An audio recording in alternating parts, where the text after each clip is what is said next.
So, I mean, look, I try to be a little bit more, I would say, creative in my thinking, right? To think outside the box. And when I look at e-commerce websites today, I largely think they look like e-commerce websites from 25 years ago, from the time that I got started, right? We're still drilling down taxonomies, right? And so maybe the lipstick, maybe on the edge, you see a little bit of creative, and enhancements over the years, of course, as technology continues to evolve.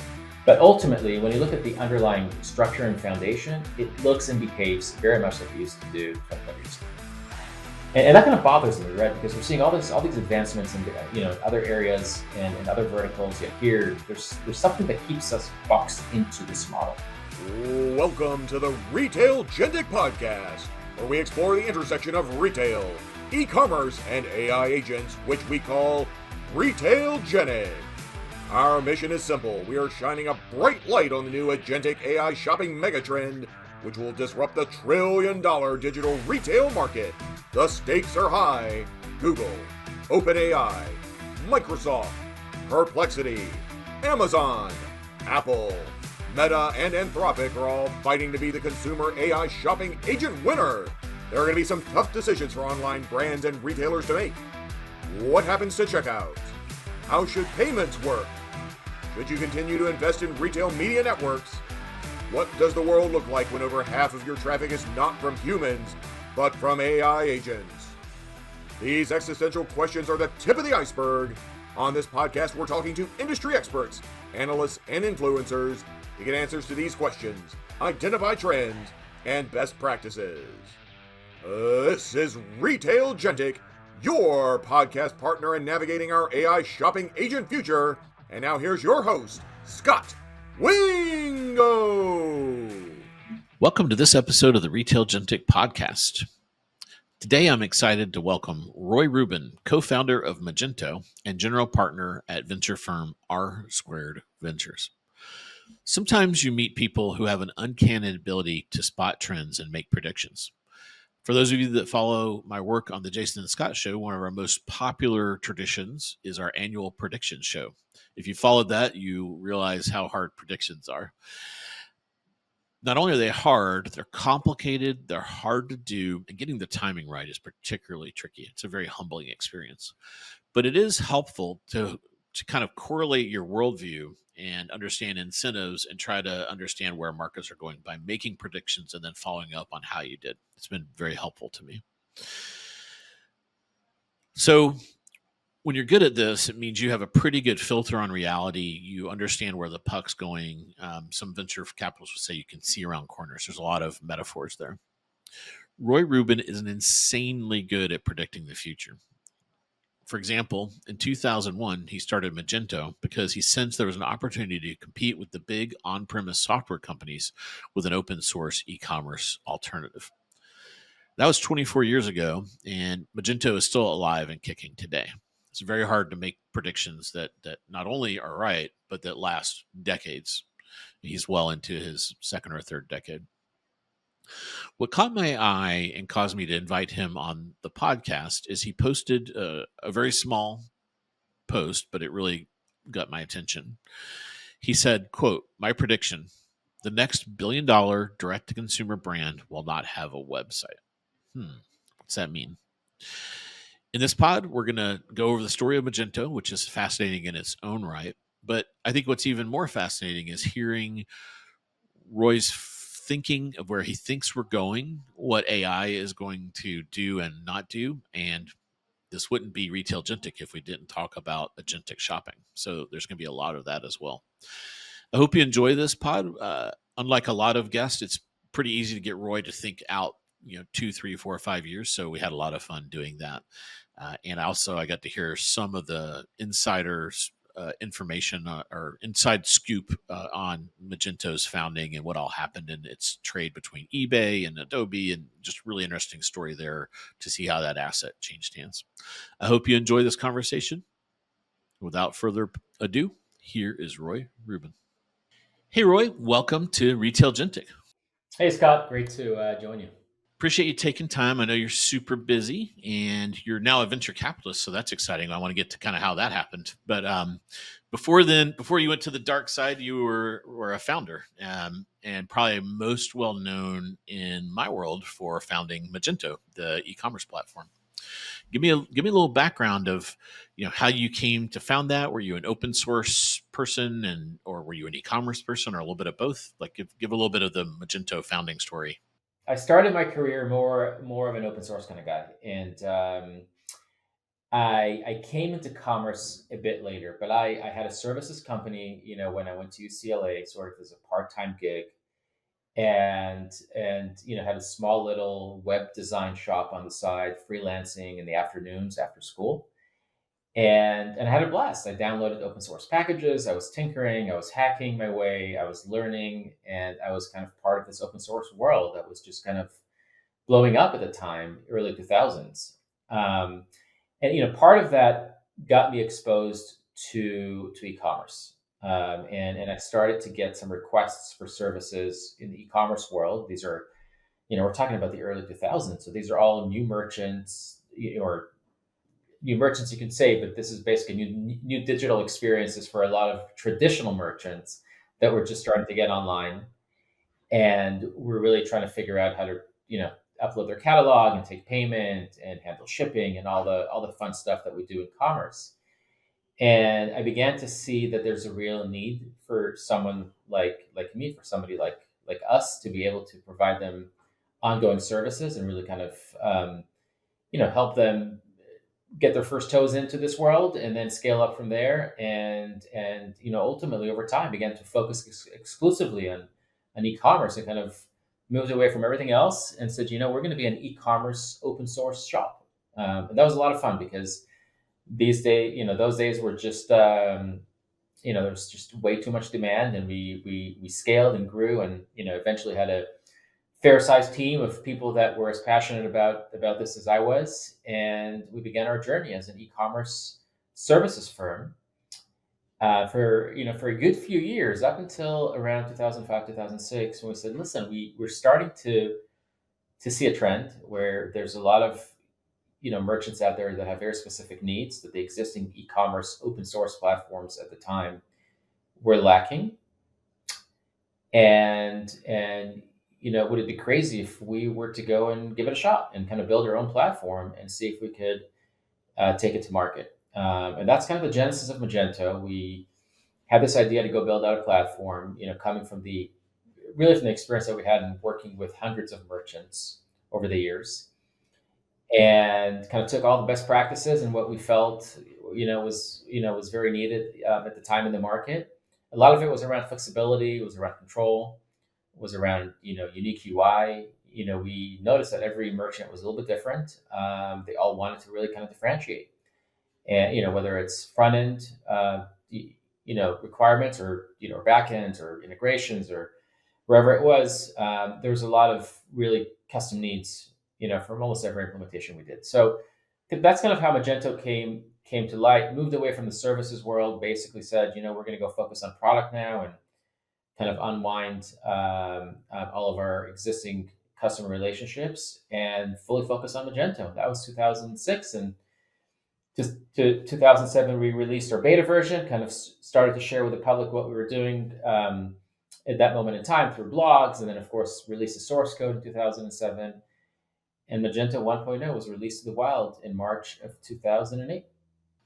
You've told the story a lot. You've got the dates nailed down. And then where did the Magento name come from?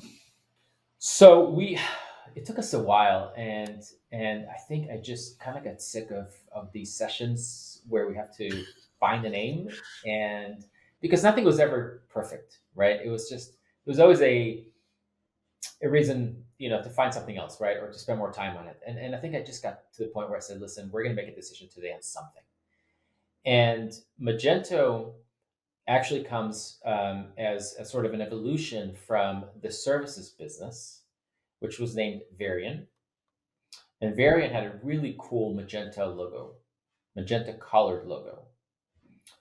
And we literally just wrote the name Magenta on the board, took out the A, put the O, and there you have Magento. That's where it came from. And I loved it because it was an evolution that was very natural. It came from the old Varian business, and it was a continuation of it. And I think I googled it at the time, and there was like zero results for it. So I Perfect. felt like Yeah. if we were to create something new in a brand, this is the way to do it, where you just have no noise in the e-commerce engines, Yeah. for that name. And I liked you kept all the vowels in there. For a while, it was fashioned to take vowels out of things, and then it gets like I can never remember what vowels are missing or what's there, and I it's like know, I know. yes, it was very easy Flickr to was remember. Flickr was like, remember that? That was like, how do you Yeah, spell that? yeah. Forever. And then they kind of created a whole trend around that. Okay, so then let's fast forward. You came out your first version in the '06 timeframe, and then 5 short years later, you got to the point where eBay acquired you guys. So did they? Were you guys? Did you have an inbound and you ran a little process there, or did eBay just kind of come at you hard? Tell a little bit of a story there. The story is fascinating. So 2008, March of 2008, we released Magento 1.0. And I do remember the dates, by the way. Yes. And, and then it was like a rocket ship. I mean, it was wild, right? We got, tens of thousands of downloads overnight, and we started to see implementations all over the place. And it was just kind of a rocket ship from day one. And what happened was, we actually had an acquisition opportunity within the first 12 months. Were you guys venture backed, or did the service business kind of Bootstrapped in the nice? consulting business. Yeah. That's awesome. Yeah. That's great. I think I just didn't know how to raise capital. I mean, eventually we had a few term sheets, but I just didn't really understand how this worked, and I kind of never really needed it. Yeah, Never kept the needed the cap capital. table simple. Yeah. Yeah. So yeah, right away we had an acquisition request. Sort of an acquisition opportunity came in, but we didn't really like the company all that much, and just didn't really connect, and decided not to do it. And through a contact, I was introduced to Scott Thompson, who was leading PayPal at the time. And and I approached Scott and said, Scott, listen, I'm considering this opportunity to go and really join forces with this other company. But before I do that, we should probably sit down and talk and see if there's anything more strategic to do.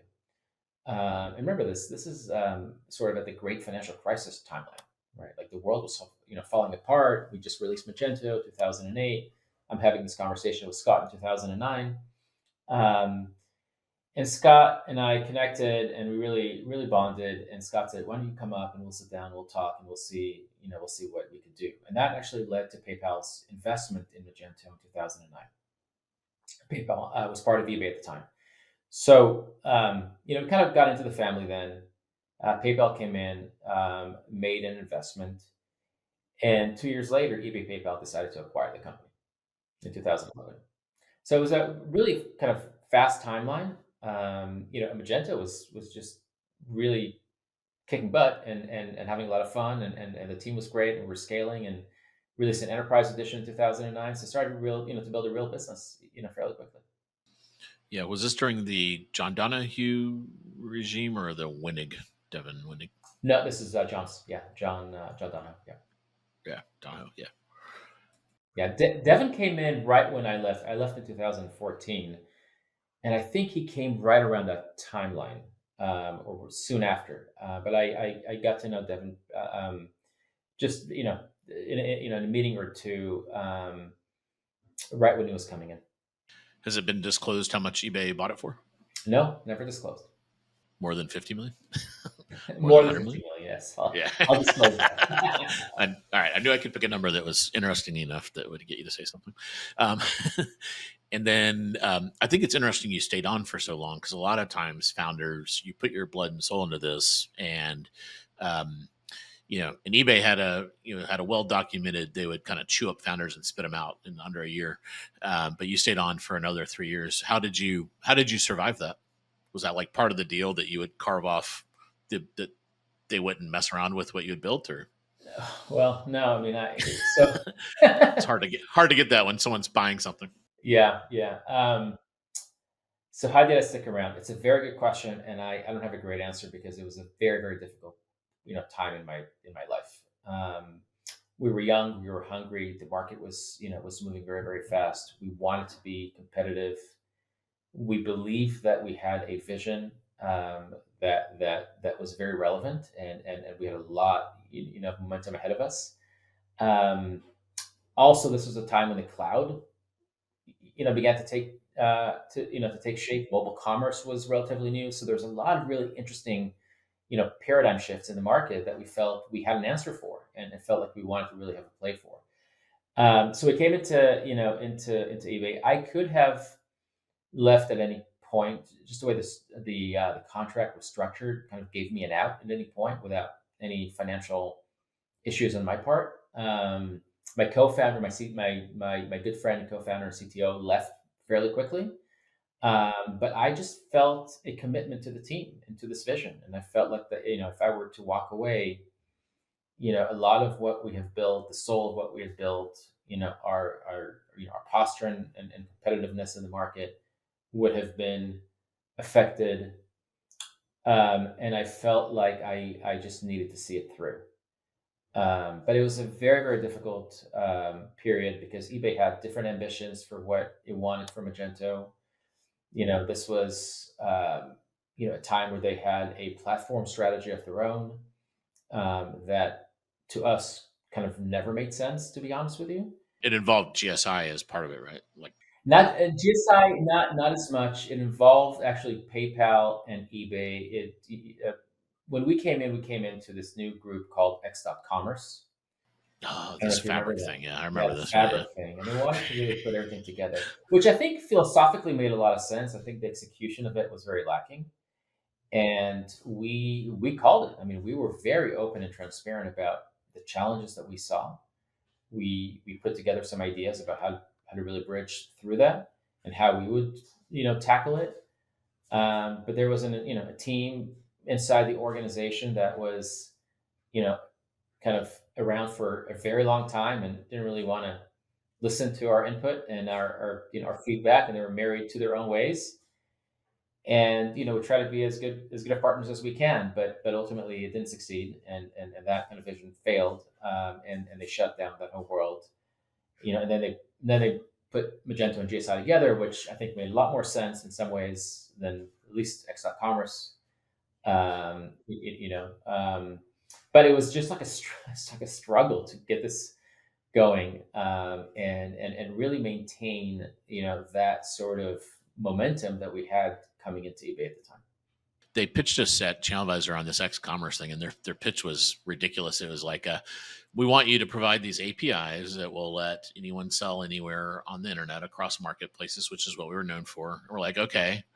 And they're like, and then we're like, well, how do we make money? And they're like, well, you'll give them away free and they'll be part of the fabric. And we're like, and how do we make money? And they couldn't understand why we were hung up on that. And I'm like, you just basically want us to give our stuff away for free, right? And they're like, well, that's a weird way to look at it, but yeah. And we're like, why would we?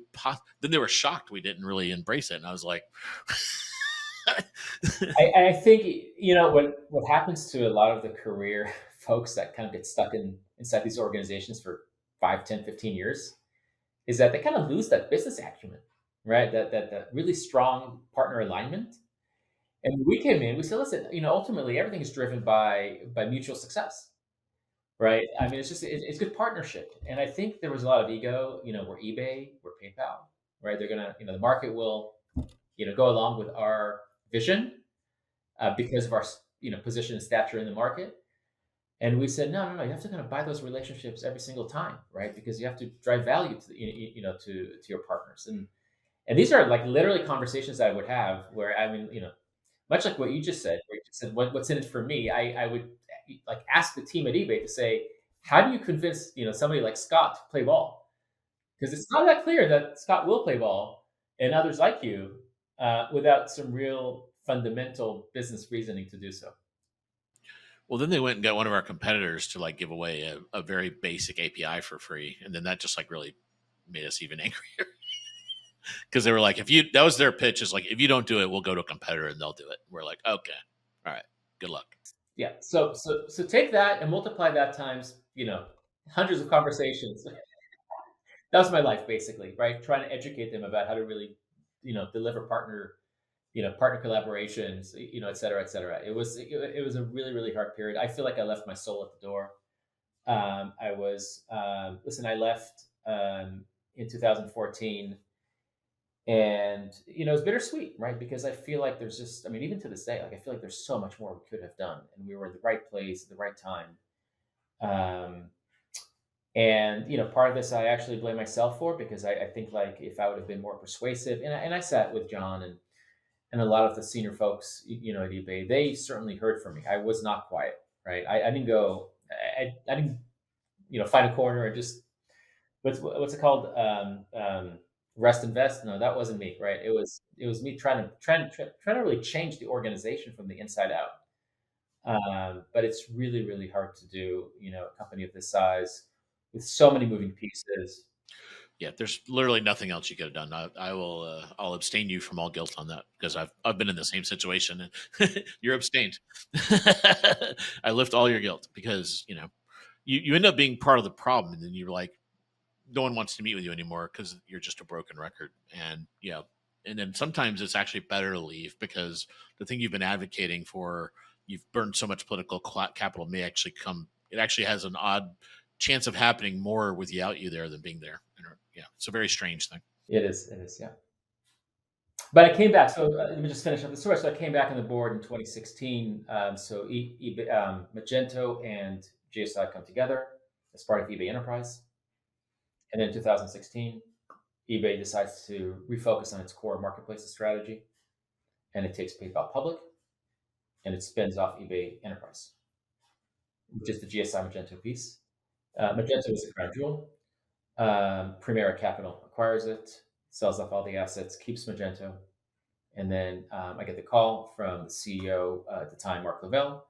And Mark calls me and says, hey, come back on the board and let's go build this. And I came back on the board, and I spent 2 years there, from 2016 to 2018, up until the acquisition by Adobe in 2018.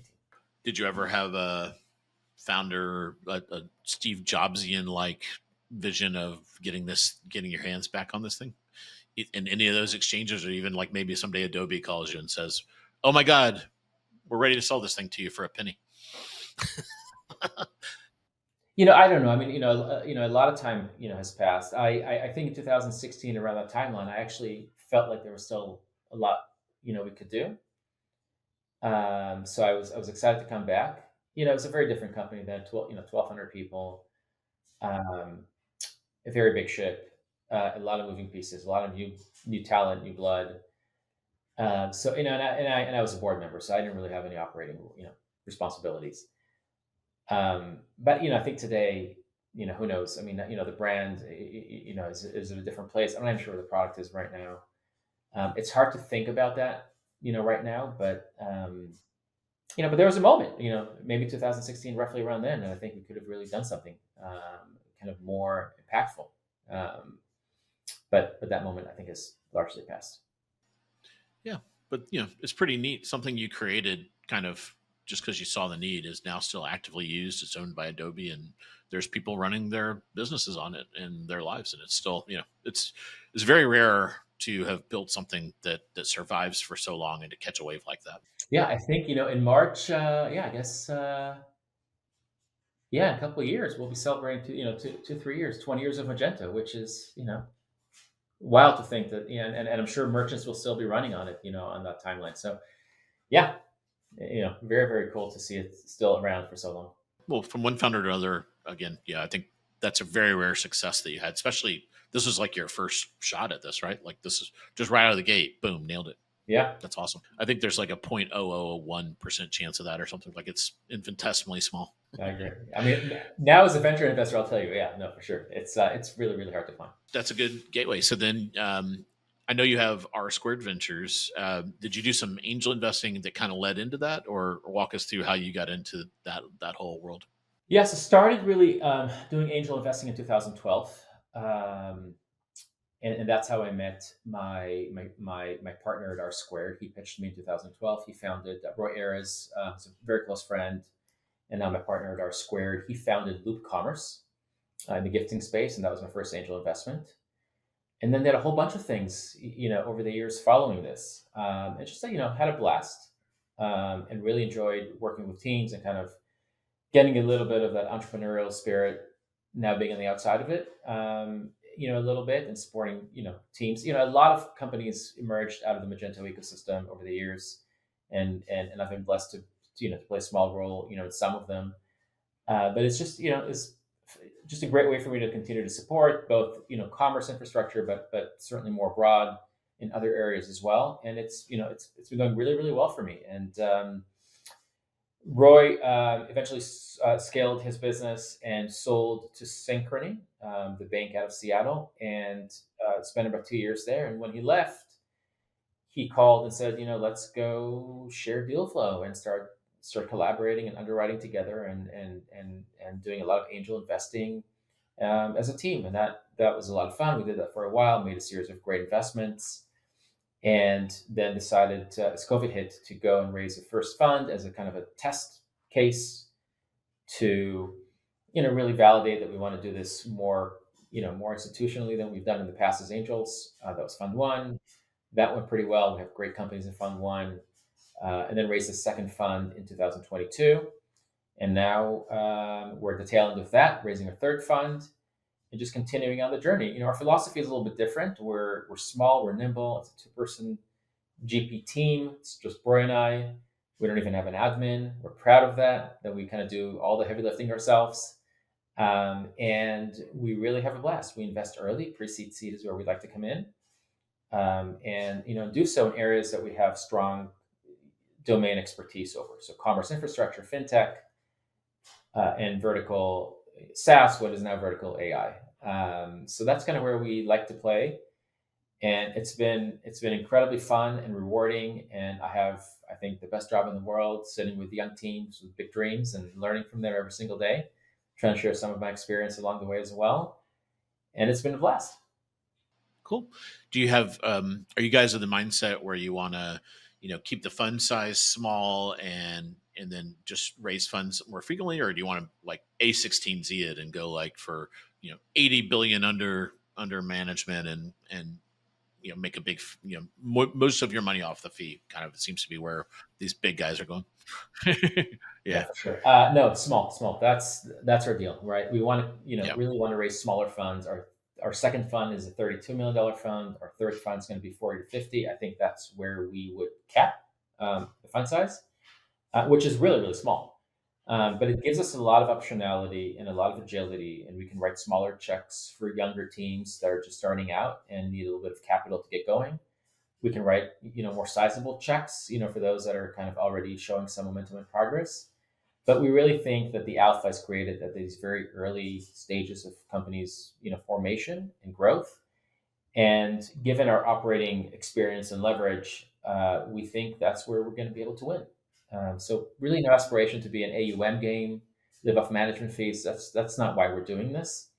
We're doing this because we love partnering with the young teams and adding a lot of value and being there for the ride and just spending time with smart people that have big dreams. Yeah. So I imagine given that size, it's kind of like a 10 to 12 per fund kind of a thing.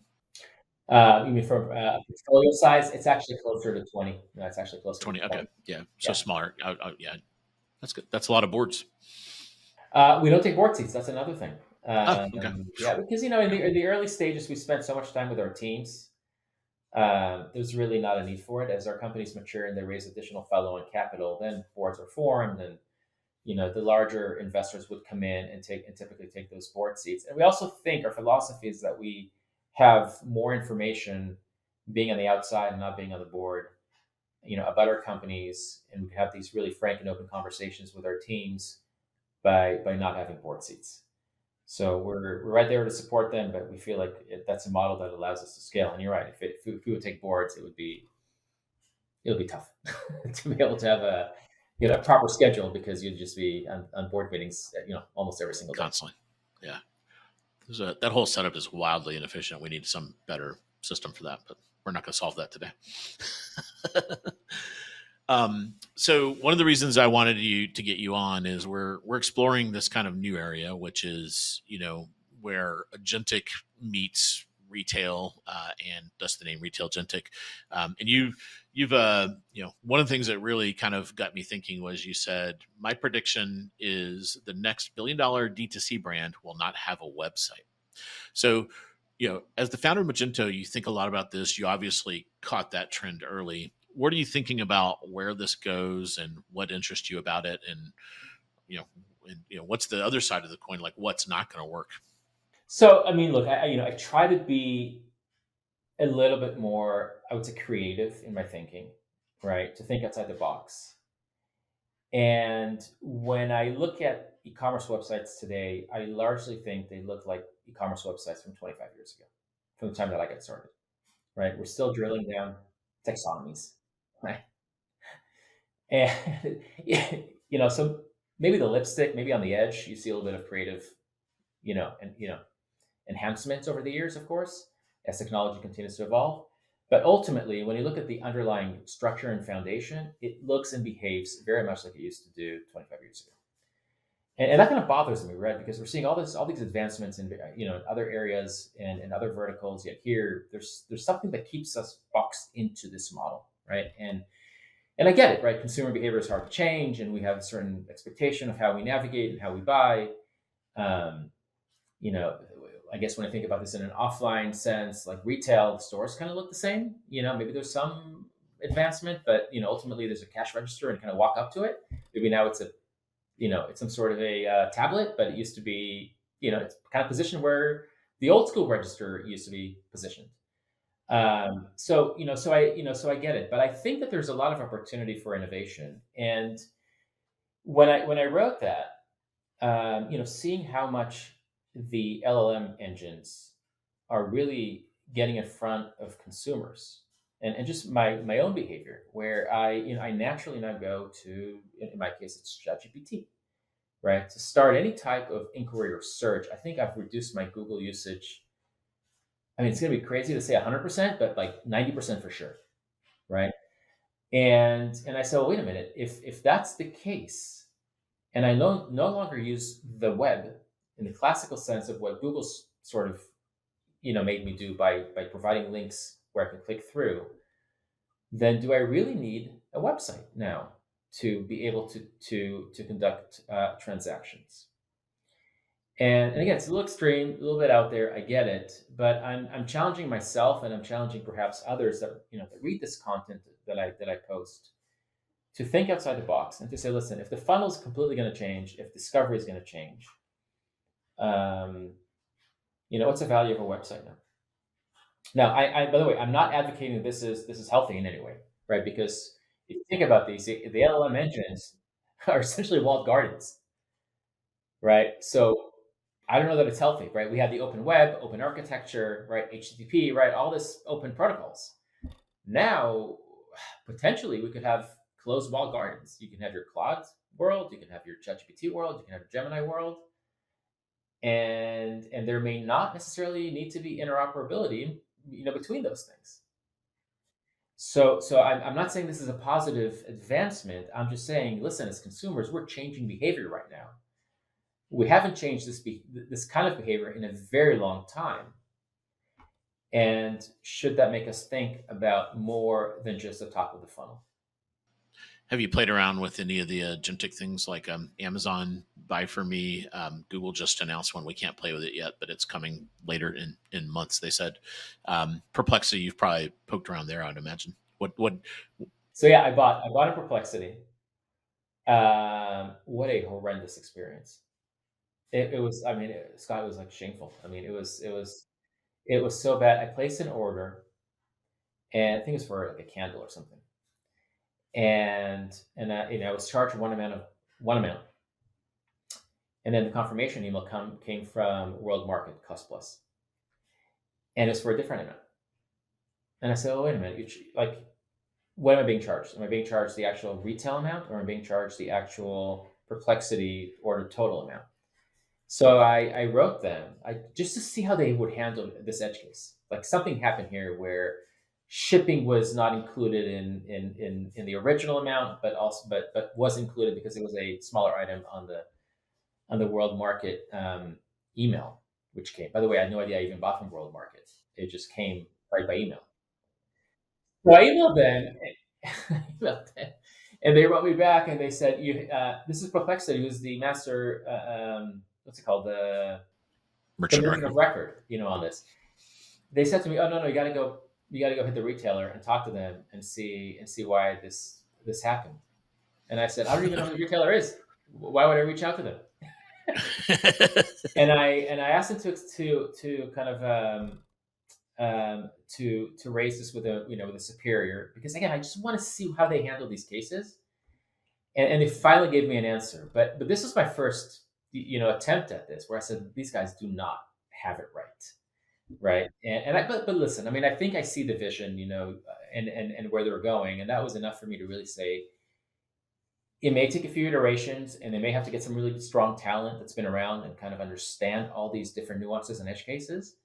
They will get there, and once it gets there, it's a game changer, right? Because when I started Magento, one of the things in the open source world that I loved is distribution, right? The fact that there's no friction, we give away the source code, you can do whatever you want with it, and we felt like that was a really strong driver of what could potentially be a future marketplace, right? Because if we can now distribute the product for free, reduce friction, get some uniformity with our merchant base, with our merchant base, but a merchant base, we can then start to create really creative, experiences, creative experiences by aggregating this product data that's not normalized into potentially marketplaces or unified shopping carts, all of that. This is in my deck in 2005, 20 years ago, right? We already thought about these things. Um, and now that I see what's happening around data, this is your world, Scott, now, right? Around how do you really create interesting and relevant data structures. I think we can start to really execute on that. Do you think the LLMs become basically marketplaces where they're, maybe they'll have an agent that could go down into a website and transact, but it seems like their life would be easier and everyone's life would be easier if they could pull the transaction up a layer and just kind of say, well, why don't we just transact up here and we'll just send you an order, kind of like basically like the Amazon marketplace or eBay or whatnot. I think so. I think it's too obvious. Yeah.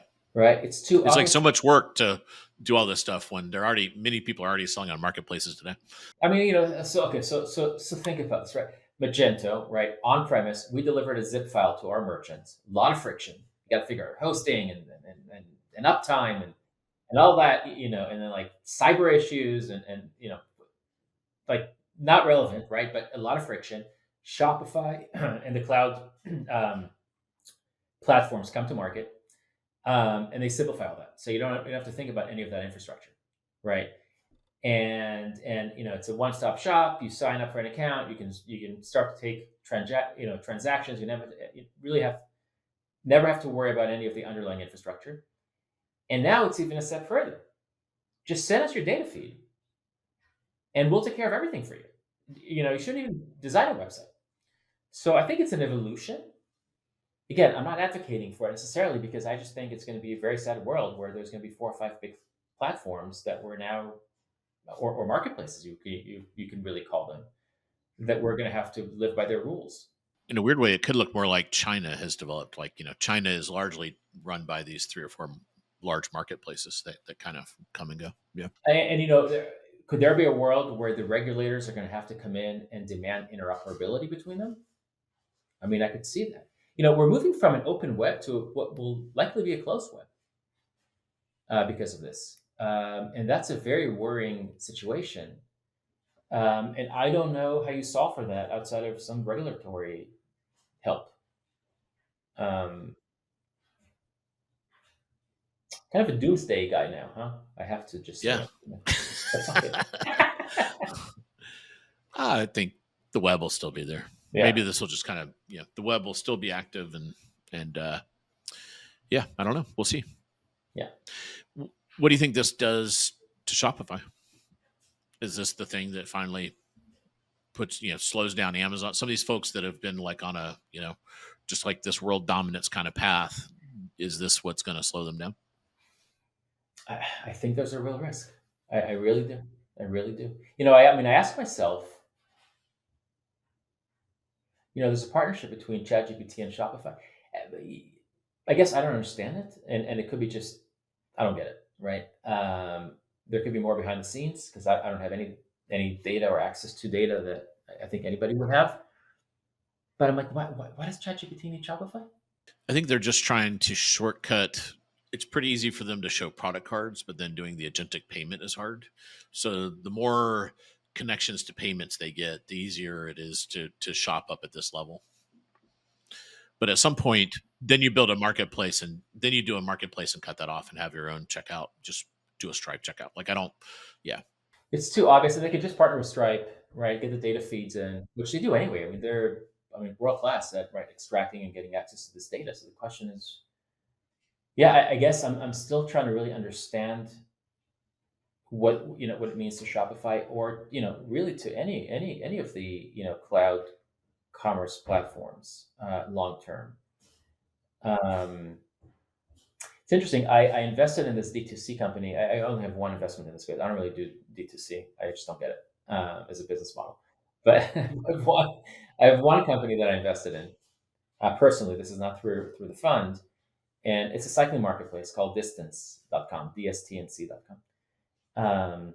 Really, really smart guys. But at some point I told them, I said, because they have a few thousand customers that are really, really high spenders. Cycling, which I'm an avid cyclist, is a category that is very interesting because, for some reason, like we'll buy $300 cycling kits, use it 3 times, and then say, no, we need something different.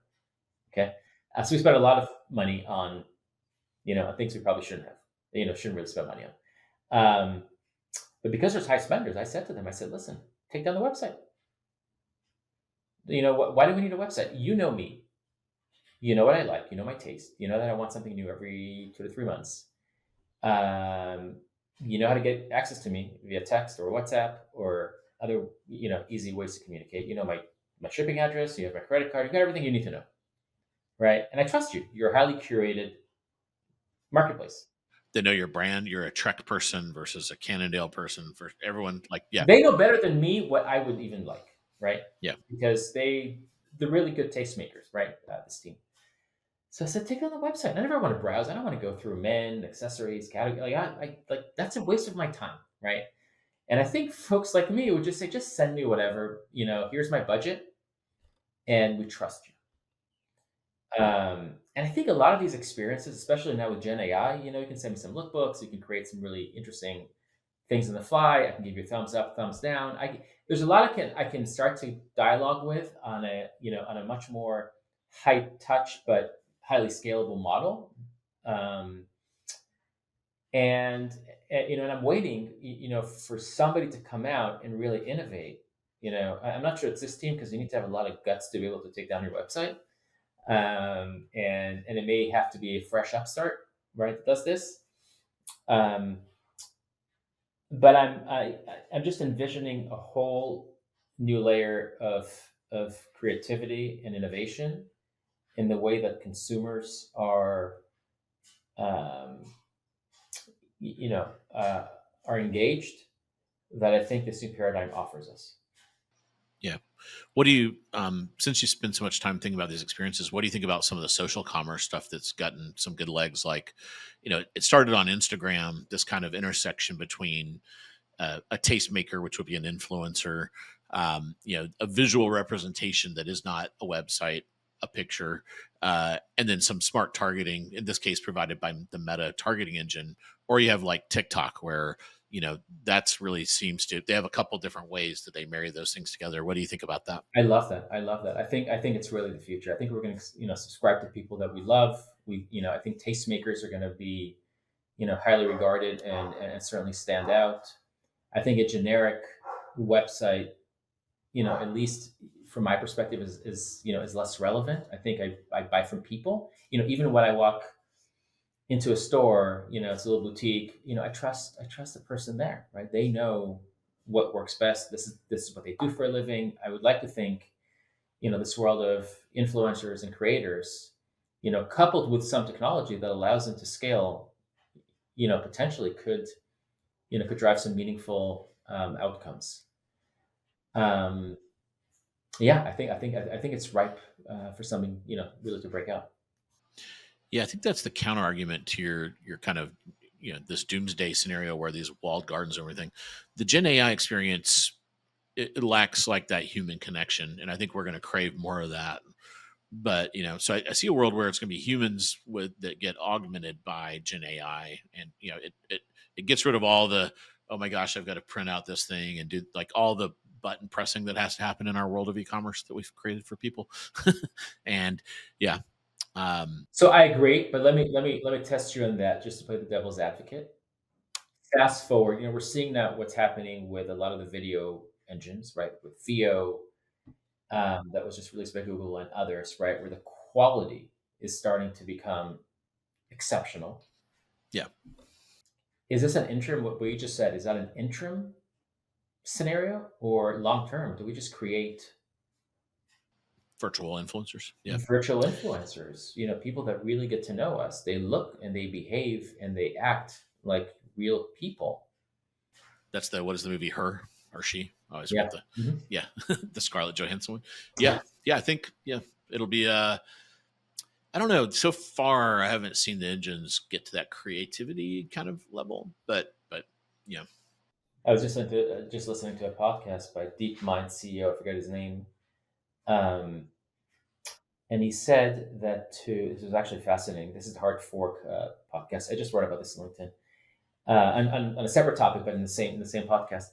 He said that Google is forcing hallucinations to instill a level of creativity in their training, and like my mind blew. I said, "Oh my god, it's so crazy!" Because now they're trying to think outside the box. It's not just the training data; it's how do you step outside of the training data to create new types of data, right, and experiences.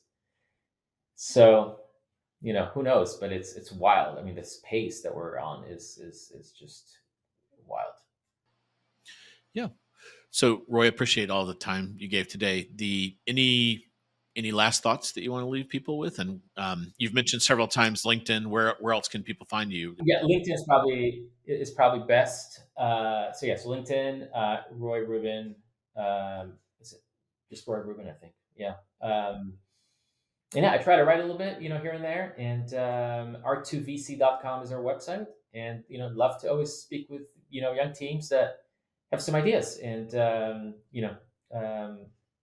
just be open and transparent and collaborative as much as I can. Awesome. Well, thank you very much for your time. And as things develop, we look forward to having you back on the show to check in and see how things are going. I look All forward right. to it. Thanks, Good to Roy. see you, Scott. You too. Bye. Follow, rate, and share to stay up to date with Retailgenic, your guide to the future of AI shopping agents.